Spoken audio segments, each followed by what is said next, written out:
Wakati huo huo, baba yake Shao alimtia moyo ale zaidi, jambo ambalo lilimfanya awe na wasiwasi zaidi. Alianza kuona tofauti ndogo katika jinsi wanafamilia walivyotendeana, wakihisi kama mgeni. Kadiri alivyozidi kula, ndivyo alivyozidi kutokwa na jasho, kana kwamba ameketi kwenye pini na sindano.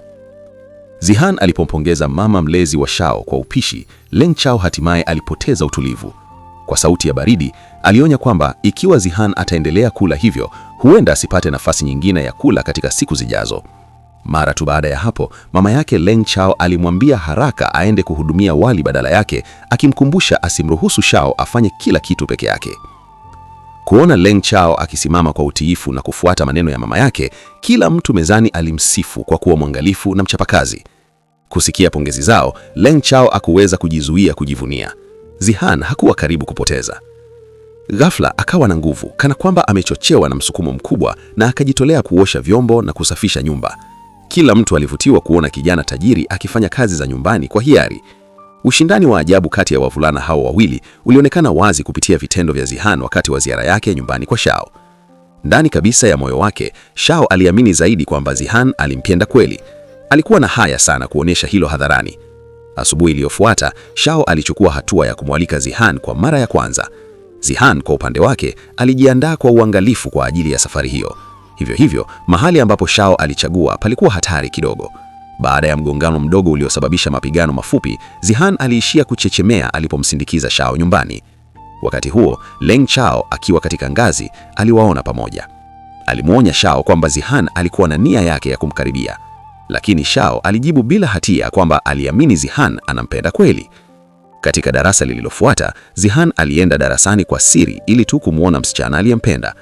Licha ya kusikia dhihaka za mchezo kutoka kwa wanafunzi wengine, aliingia kwa ujasiri. Rafiki wa karibu wa Shao alitania kwamba Zihan alionekana kuwa na mipango ya kuoa katika darasa lao. Aliposikia haya, Shao alimgeukia Yuan moja kwa moja na kutikisa kichwa chake kwa kukataa.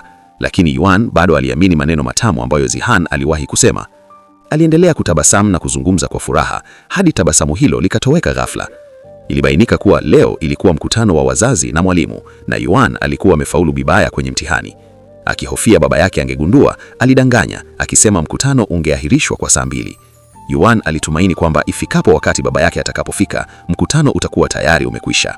Wakati huo huo, wazazi wa Xiao walikuwa na shughuli nyingi sana kuhudhuria mkutano, kwa hivyo walimwomba mama yake Leng Chao aende mahali pao.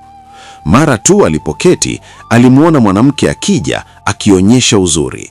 Alipogundua kwamba mwanamke huyo alikuwa mama yake Zihan, mara moja aliamua kumuunga mkono Leng Chao kwa hila. Mama yake Zihan alitaja kwamba Zihan alikuwa akimzungumzia Xiao nyumbani kila mara. Kwa kutotaka kuachwa, mama yake Leng Chao alidai kwamba Xiao na Leng Chao walikuwa marafiki wa karibu tangu utotoni. Kwa utulivu, mama yake Zihan alijibu kwamba Xiao na Zihan walikuwa wafanyakazi wenza, kwa hivyo wangekuwa na fursa zaidi za kukuza hisia kwa kila mmoja katika siku zijazo. Muda mfupi baadaye, mwalimu wa chumba cha nyumbani aliingia na kutangaza kwamba Zihan alikuwa amehamishiwa darasa la sayansi. Mama yake Zihan aliposikia haya, aligundua kuwa alikuwa amekuja darasa lisilofaa. Akiwa na aibu kidogo, alidumisha utulivu wake na akaondoka kimya kimya. Wakati huo huo, wanafunzi walihisi wasiwasi walipokuwa wakisubiri matokeo. Baada ya mkutano wa wazazi na mwalimu kuisha, Zihan alikuwa na wasiwasi sana, hivi kwamba alipiga magoti na kuomba kila mahali, akitamani mkutano ungeisha haraka. Lakini hofu yake mbaya zaidi ilitimia. Baba yake, akiwa na wasiwasi kuhusu kuchelewa, alifika saa 2 mapema. Mara tu alipoingia, alielewa kila kitu mara moja na aliweza tu kusaga meno yake alipoketi. Wakati huo huo, Zihan alikuwa bado hajatambua shida iliyokuwa ikimkabili. Hata kwa uzembe, aliiga mkao mzito wa baba yake baada ya mkutano, akifikiria kuhusu posho yake ikiwezekana kukatwa, na pamoja nayo, nafasi zake za kumfuata sanamu yake. Machozi yalibubujika kimya kimya machoni mwake. Leng Chao alimshauri Xiao kuwa na wasiwasi kidogo kuhusu hali itakayokuja. Hivyo basi, Xiao alisisitiza kwa ujasiri kwamba mama yake mlezi hakika angemlinda. Hakika kujiamini kwake hakupotea. Xiao alibembelezwa kikamilifu na mama yake mlezi, wakiwa kila mtu hisia kwamba alikuwa na aina ya mvuto au hirizi. Katika mwanga wa jua, uzuri wa Xiao ulivutia umakini wa Zihan na ghafla akahisi moyo wake ukisisimuka kweli. Wakati huo, Zihan aliigiza na msisimuko jinsi mama yake angevyokuwa na tabia wakati wa mkutano wa wazazi na mwalimu, akitumia mtindo wa kuchangamka na wa kuchekesha ambao ulimfanya Xiao angue kicheko. Hivyo basi, ilipofika zamu ya Leng Chao, alibaki bila kujali. Ilibainika kuwa leo ilikuwa mara ya kwanza baba yake kuhudhuria mkutano wa wazazi na mwalimu, kwa hivyo hakuwa na wazo jinsi baba yake angeitikia. Mara tu baada ya hapo, Xiao alikimbia na kusema alitaka kuigiza pamoja na Leng Chao. Huku akijifanya kuigiza kama mama yake, Leng Chao alisema kwa utani kwamba angemuuliza mumewe ikiwa alikuwa na wakati mgumu. Matumizi yasiyotarajiwa ya mumewe yalimfanya Leng Chao aibika. Kuwaona wawili hao wakiigiza kwa ukaribu sana, Zihan alihisi wivu mwingi mara moja. Siku iliyofuata, uvumi ulienea shuleni kote kwamba Xiao alikuwa mchumba wa Leng Chao wa utotoni. Akikabiliwa na uvumi huu usio na msingi, Xiao alikaa kimya na hakujisumbua kuelezea. Alikuwa karibu na Leng Chao tangu utotoni, lakini sasa alikuwa amenaswa na uvumi kuhusu uhusiano wa kimapenzi na Zihan. Kuanzia hapo, Xiao akawa kitovu cha umakini shuleni. Ingawa alikuwa amekusudia kujiweka mbali na Leng Chao ili kuepuka matatizo, bado mara nyingi alikumbana naye baada ya darasa. Katika kila mtihani, Xiao kwa kawaida alikuwa karibu na wa chini, na wakati huu haikuwa tofauti. Alishika nafasi ya 5 kutoka wa chini. Matokeo hayo yalimfanya ahisi kuchanganyikiwa sana. Hata kama angekuwa wa kwanza, alikiri mwenyewe kwamba hangeweza kuendana na Ye Jun. Xiao alikuwa akitamani kuwa bora kama Ye Jun, mpenzi wake wa kwanza tangu utotoni. Hata hivyo, tangu miaka yake ya shule ya awali, msingi wake wa kitaaluma ulikuwa dhaifu. Haijalishi alijitahidi vipi sasa, matokeo yake yalibaki kuwa machache sana. Alipomwona Xiao akiwa amekasirika, Leng Chao aliingia chooni kimya kimya na kumtumia ujumbe mfupi kwa siri, akitumai angemwambia maneno machache ya kutia moyo siku iliyofuata.